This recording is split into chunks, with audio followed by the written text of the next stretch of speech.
నమస్తే బీఆర్కే భక్తి ఛానల్కి స్వాగతం. ఈరోజు మనతో పాటు ఉన్నారు ప్రముఖ ఆధ్యాత్మికవేత్త మాతా పద్మజానందాజీ గారు మనతో పాటు ఉన్నారు. మన సందేహాలను నివృత్తి చేసుకుందాం. అమ్మ నమస్కారం. హరి ఓం. అమ్మ చెప్పండి, ఈ మధ్య కాలంలో ఆర్థికంగా ఎదగాలన్నా అలాగే లక్ష్మీదేవి అనుగ్రహం పొందాలన్నా ఏం చేయాలంటారు? శ్రీ గురుభ్యో నమః. సరస్వతి అమ్మ, ఆర్థికంగా ఎదగడం అనేది ప్రతి ఒక్కరికి కావాల్సింది. అవును. ధనం మూలం ఇదం జగత్ అన్నారు పెద్దలే చెప్పారు మనకి శాస్త్రం. ఏది కావాలన్నా కూడా, ఏ కార్యం చేయాలి అన్నా, ఎవరు ఏది చెయ్యాలి అన్నా కూడా ధనం కావాలి. అవును. అయితే ధనం ఎదగాలి, ధనపరంగా ఎదగాలి అంటే ముందుగా ఇంటిలోని గృహస్థాశ్రమంలో ఉండేటువంటి వాళ్ళు ముఖ్యంగా కొన్ని ఖచ్చితంగా పాటించాలమ్మా. నియమాలు అవి పాటిస్తే అమ్మా, మన పెద్దలు పూర్వీకులు మన సనాతన ధర్మం మామూలుగా ఉండదమ్మా. ఏదైనా వాస్తవమే చెప్పారు. పూర్వీకులు వాళ్ళు పిచ్చి వాళ్ళు కాదు చేయడానికి. అవును. వాళ్ళు ఎందుకు అన్ని వాళ్ళ ప్రకారం పోతూ ఉంటే కనుక ఈ సమస్యలు వచ్చేవి కాదు. ఏంటది అంటే సూర్యోదయానికి మునుపు లేవడము, ముఖ్యంగా గృహిణీలు, స్త్రీలు ఇదివరకటి రోజుల్లోని సూర్యోదయానికి మునుపు లేచి చక్కగా వాకిలి చిమ్ముకొని, గదులు చిమ్ముకుని, ఇల్లంతా శుభ్రం చేసుకొని, స్నానం సంధ్యలు కానించుకుని, భగవద్ ఆరాధన చేసుకుని పిల్లల్ని వాళ్ళని చూసుకుంటూ ఉండేవారు. పిల్లల్ని కూడా పొద్దున్నే లేపేవారు. అవును. వంట కూడా చేసేవాళ్ళు కాదమ్మా. అసలు వంటగది స్నానం లేకుండా అక్కడికి వెళ్ళేవాళ్ళు కాదు. అవును. దేహ శుద్ధి లేనిదే వెళ్ళేవారు కాదు. ఇదంతా మూఢాచారము అవి ఇవి అంటూ ఉంటారు.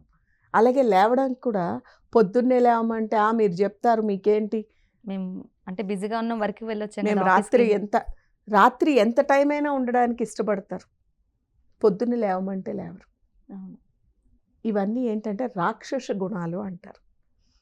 మన దరిద్రానికి మనమే దారి తీసుకుంటున్నట్టు లెక్క అనమాట.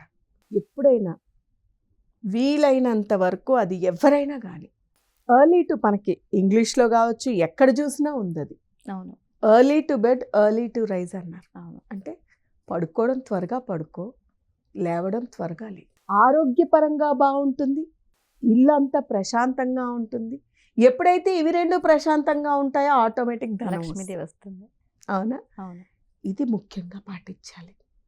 అలాగే ఖచ్చితంగా వీలైనంత వరకు కనీసం మరీ బ్రహ్మీ ముహూర్తంలోని 4-5కి లేవకపోయినా కనీసం సూర్యోదయానికి మునుపైనా లేవడానికి, కనీసం 6 గంటలకైనా కనీసం లేవడానికి ప్రయత్నించాలి. అలాగేనమ్మా, కొంతమంది అంటూ ఉంటారు, అంటే ఎంత డబ్బు వచ్చినా కూడా అట్లా వస్తుంది, అలా నిలవడం లేదు ఇంట్లో. అంటే ఇలా ఎందుకు అవుతుందమ్మా అసలు? ఇదేనమ్మా, నిలవడం లేదు అంటే అమ్మా, ఇంట్లో ఇప్పుడు మనం చెప్పుకున్నట్టు ఒకటి అది. 2, వారం లేదు, వర్జ్యం లేదు, ఏది పట్టించుకోరు. రోజులు అన్నీ ఒకటే, కానీ ఒక్కొక్కటి ఒక్కొక్క దానికి స్పెసిఫై చేశారు. అవునా? ఇప్పుడు మనకి కూడా ప్రతిరోజు ఒకటే, ఎప్పుడూ ఒకేలా ఉంటాం, కానీ మనకి అనేది ఒక స్పెషల్ డేస్ ఉంటాయి. పుట్టినరోజు అని, పెళ్ళైన వాళ్ళకి పెళ్లి రోజు అని, ఇలాంటివి ఉంటాయి. మరి ఆ రోజు ఎక్కువగా ఇంపార్టెన్స్ ఇచ్చి ఆ రోజు స్పెషల్గా ఉంటారా? ఉండరు. అలాగే వారంలో కూడా ఒక్కొక్క రోజు ఒక్కొక్క గ్రహానికి, అంతే కదా. అలాంటప్పుడు అధిపతి గురువారం ఒకటి, శుక్రవారం ఒకటి, ఆదివారం ఒకటి, అమ్మవారికి అంటే లక్ష్మీ కటాక్షం కావాలి అంటే ముఖ్యమైనది మంగళవారం, శుక్రవారం, గురువారం, ఆదివారం. ఈ రోజులలోనైనా కనీసం ఇల్లు శుచి ఉంచుకోరు. అస్తవ్యస్తంగా పెట్టుకుంటారు. ఎక్కడ పడితే అక్కడే అన్నీ ఉంటాయి. అలాగే ధనాన్ని చాలా కేర్లెస్ అన్నమాట. ముఖ్యంగా ధనం కంటే ముఖ్యం ఆహారం. అవునా? నీకెంత కావాలో అంత పెట్టుకోవాలి, కానీ విపరీతంగా పెట్టుకుని పాడేయడాలు ఇవన్నీ కూడా కారణాలేనమ్మా. అవన్నీ కూడా కారణాలే ధనం నిలవకపోవడానికి. అలాగే ఇంట్లో ఎప్పుడు కూడా చికాకులు, గొడవలు పడుతూ ఉండడము, కోపాలు, భార్యాభర్తలు గొడవలు, ఊరికి గొడవ పడుతూ ఉండడం. పెద్దలు అంటూ ఉండేవారు, పోరు నష్టం పొందు లాభమే. ఎందుకంటే విపరీతమైన పోరు ఎక్కువ అయిపోతూ ఉండేది కొద్దీ ఆ ఇల్లు ఎప్పటికీ కూడా ఎత్తిరిల్లదమ్మా. ఎంత ప్రశాంతంగా ఉంటుందో ఆ ఇల్లు అంత బాగుంటుంది. కావాలంటే మనం లైవ్ ప్రాక్టికల్గా కూడా మనం ఆలోచించి మనం కొంతమందిని ఎగ్జాంపుల్స్ తీసుకుంటే అమ్మ, ఇప్పటికీ కొంతమంది ఏది లేకున్నా ఏమున్నా ఏది ఎలా ఉన్నప్పటికీ కూడా పొద్దున్నే లేచిపోయి ఏం చేసినా చెయ్యకపోయినా ఇల్లు శుద్ధి చేసేసుకుని ఓ దీపం పెట్టేస్తారు. అవును. వాళ్ళ దగ్గర రూపాయి లేకపోయినా వాళ్ళు ప్రశాంతంగా ఆనందంగానే ఉంటారు. బ్రతుకుతారు. అవును. చేతిలో ఏముండదు మళ్ళీ. కానీ వాళ్ళకి ఎప్పుడు తిండికి కానీ బట్టకు కానీ లోటు దేనికి ఉండదు. కూడా లోటు ఉండదు. ప్రశాంతంగా కూడా బ్రతుకుతారు. అవునమ్మా. భగవంతుడు జ్యోతి స్వరూపుడు. ఇంట్లోని దీపం అనేది ఖచ్చితంగా పెట్టుకోవాలి. పూజ చేసినా చేయకపోయినా. నువ్వు పూజ గంటల తరబడి మేము చేయలేము, మాకు టైం లేదంటూ ఉంటారు. పూజ చేయనవసరం లే. దీపం వెలిగిస్తే, దీపానికి అర్థం ఏంటంటే దీపం జ్యోతి పరబ్రహ్మ అంటున్నాం మనం. ఆ దీపం వెలిగించినందువల్ల ఇప్పుడు చీకటిని పారద్రోవాలంటే మనం లైట్లు వేసుకుంటున్నాం. ఆ దీపమే జ్యోతి అక్కడ. ఎప్పుడైతే నువ్వు ఈ దీపాన్ని వెలిగిస్తున్నావో ఇంట్లోకి నెగటివిటీయే కాకుండా చీకటి అలమకుండా, చీకటి అంటే దారిద్ర్యం కావచ్చు, దరిద్రం కావచ్చు, ఇదేది కూడా రాకుండా, అలాగే అజ్ఞానం కింద కూడా తీసుకోవచ్చు మనం. అలాగే అజ్ఞానాన్ని తొలగించి జ్ఞానం అనే జ్యోతి వెలుగుతుంది అనమాట. ఇంట్లోని ఎప్పుడైతే ఆ అజ్ఞానం దీపం పోతుందో ఉమ్, ప్రశాంతంగా ధనం కూడా వస్తూ ఉంటుంది.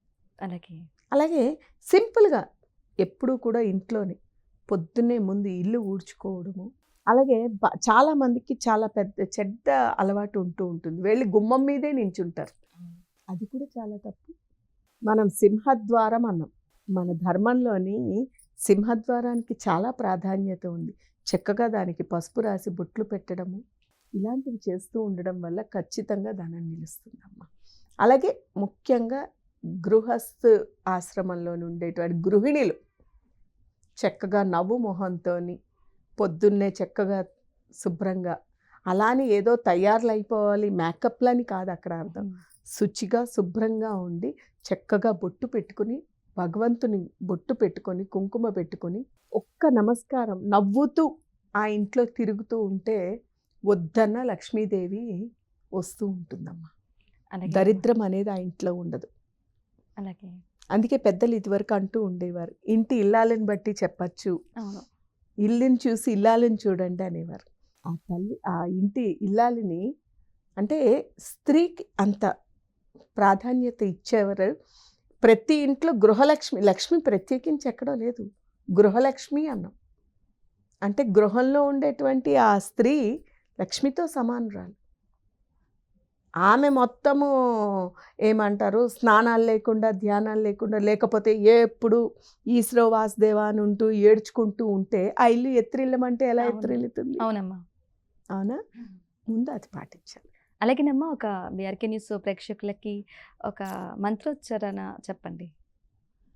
తల్లి వాస్తవంగా అయితే బీజాక్షరాలు కానీ ఏవైనా కూడా అలా ఇవ్వకూడదు. కానీ ఆనందంగా తత్శాంతికైతే గణపతి విఘ్నాలు లేకుండా ఉండాలి అంటే, విఘ్నాలు అనేటువంటివి తొలగిపోయాయి అంటే జీవితంలోని గణపతి అనుగ్రహం ఉన్నదంటే అన్నీ జరుగుతాయి.